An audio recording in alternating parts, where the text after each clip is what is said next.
You shouldn't have come here. Matthew's voice was steady, but his grip on the hammer tightened. The woman standing in the storm just beyond his workshop door flinched. Her dark hair plastered her face, a duffel bag clutched in white-knuckled fingers. The streetlight flickered, throwing her face into shifting shadows, until, for the briefest second, he saw it. The bruise, the fear in her eyes. She swallowed hard. I didn't have a choice. And just like that, Matthew knew whatever she was running from wasn't far behind. The storm slammed into Willow Cove, Oregon, with biblical fury, rain slashing sideways, wind clawed at the pines, the Pacific roaring like a beast unshackled. Matthew Marshall stood in his workshop, a squat cedar-shingled shed behind his house, staring out at the chaos. At 43, he was a man shaped by loss, broad shoulders that carried the weight of fixing broken things, gray eyes that hadn't shed their grief since Ellen's cancer took her 5 years ago. The half-finished rocking chair in the corner mocked him, a promise he'd never kept. He turned away, running a hand over the stubble on his jaw, when a flicker caught his eye. Beneath the streetlight across the road, a figure stood, a young woman, drenched and trembling, clutching a duffel bag like a lifeline. Her dark hair whipped in the gale, and the light stuttered, casting her in shadow then glow. Shadow then glow. Matthew hesitated. Willow Cove was a sleepy speck on the coast. Strangers didn't wander here, especially not in a tempest like this. But her shivering silhouette tugged at something deep, a memory of Ellen stranded once on a rainy highway, laughing as he pulled over to help. He grabbed his coat and stepped into the deluge. "Hey!" he yelled, voice nearly lost the wind. "You lost?" She turned, startled, her face pale and sharp-boned under the wet strands of hair. A faint bruise shadowed her left cheek, and her eyes, green piercing, darted past him, searching the dark. "I'm fine," she said, teeth chattering. "You're soaked. Come inside." She clutched the bag tighter, glancing down the empty street. "I don't know you." "Matthew Marshall. I fix things. Not a kidnapper." He offered a small, crooked smile. "You'll freeze out here." After a beat, she nodded, just till the rain stops. Her name, she said, was Nora. She sat by his wood stove, dripping onto the rug, steam rising from her borrowed blanket as he handed her tea in a chipped mug. Her story was flimsy, hitchhiking up the coast, caught in the storm, but her guarded tone told him there was more. Matthew didn't pry.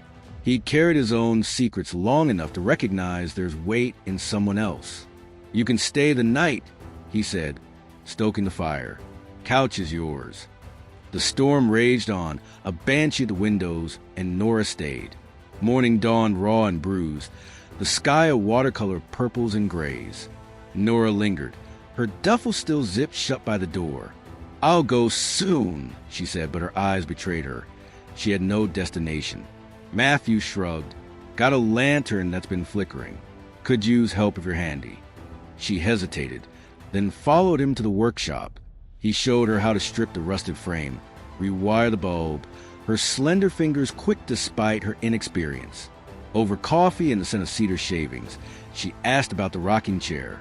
"For Ellen," he said, throat tight. "She wanted it for the porch. Never finished it." "She was lucky to have you," Nora said softly. "She's gone. Cancer. 5 years. Nora's gaze flickered with something, grief, recognition. "I'm sorry." Days bled into weeks. Nora didn't leave, and Matthew didn't ask her to. They fell into a rhythm, fixing lanterns, sanding furniture, crafting a cedar box he carved with her initials. NK, she opened up in shards. A childhood of sterile wealth, a father who ruled with an iron fist, a family she'd escaped. He shared too. Ellen's love of tide pools, her quiet strength, the void she left. They were two wounded souls, orbiting each other, finding solace in small acts. But the bruise on Nora's face hadn't faded entirely, and Matthew wasn't naive. One night, as they sat on his porch, to see a restless murmur below, he asked, "Who's after you?" Her hand froze on her mug. "No one. Don't lie to me." She met his eyes, then looked away. "It's safer if you don't know." The next morning, he woke to tires crunching gravel. Through the window, He saw a black SUV idling across the street. 2 men in dark coats scanning the house. Nora was already up, peering through the curtains, her face ashen. "They found me," she whispered. "Who are they?" Matthew grabbed his shotgun from the closet, adrenaline spiking. "My father's man. I'm not who I said I was." "Tell me." Her real name was Eleanor Grayson, heiress to Grayson Timber and Realty, a billion-dollar empire rooted in Oregon's forests and Portland high-rises. She fled 3 months ago, rejecting her role as a pawn in her father's game, selling land to strip mining conglomerates, funneling profits into offshore accounts. The bruise? Her brother Victor's handiwork, a warning when she refused to sign over her inheritance. "They want me back," she said, voice breaking. "Or they'll kill me." Matthew didn't flinch. "Pack your bag. We're gone." They slipped out the back, through the woods to his battered pickup, and drove to his hunting cabin, a weathered shack hidden in the coastal range. The storm had returned, cloaking their escape, but the men were tenacious. That night, as rain hammered the tin roof, Nora revealed more. Her father, Richard Grayson, was dying of pancreatic cancer, and her inheritance, half the company, was the prize. Victor had hired mercenaries to drag her back before the will was finalized. A branch cracked outside. Matthew doused a lantern, peering through the window. 3 shadows crept through the trees, rifles glinting in the moonlight. "Stay down," he hissed, pressing a hunting knife into her hand. "We're moving." They bolted into the forest, rain stinging their faces, the mercenaries' shouts echoing behind.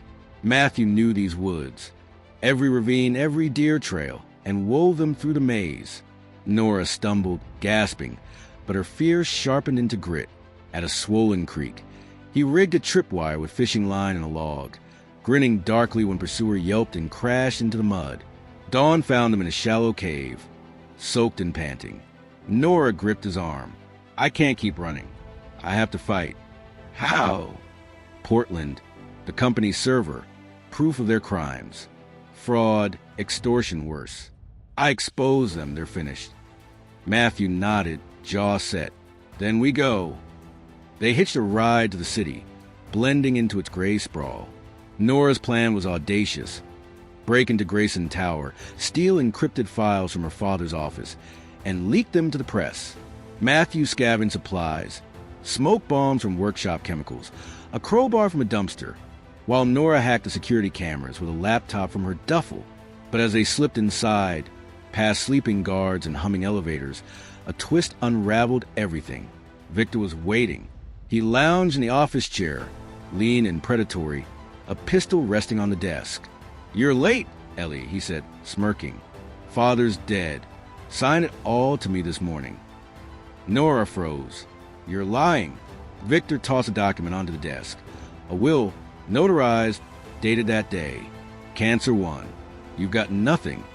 Matthew lunged, but Victor fired, the bullet grazing his shoulder. Pain flared as he tackled Victor, slamming him into a filing cabinet.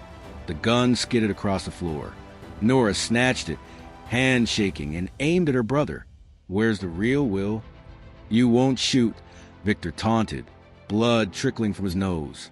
A shadow moved behind her, a mercenary, silenced pistol raised. "Nora!" Matthew roared, shoving her down as the shot splintered the desk.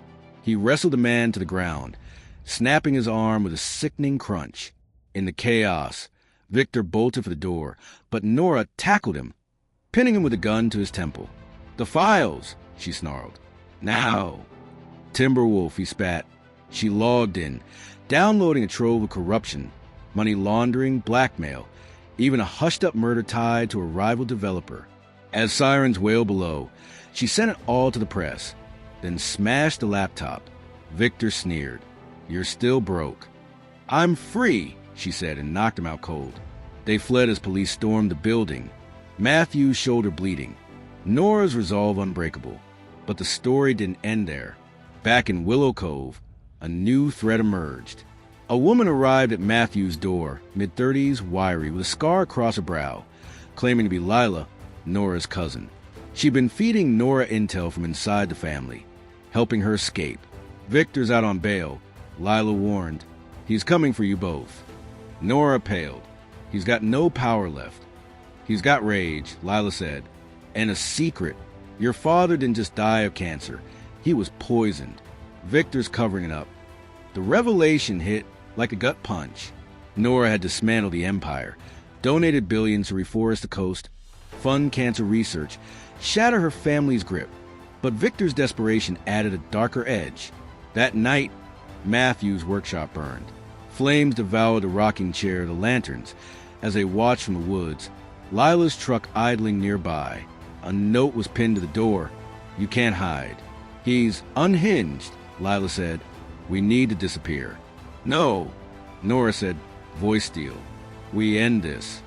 They tracked Victor to a derelict lumber mill on the coast, his last stronghold.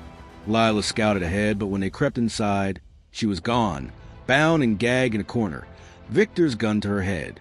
Surprise, he grinned. Lila's been playing both sides. Sold you out for a cut.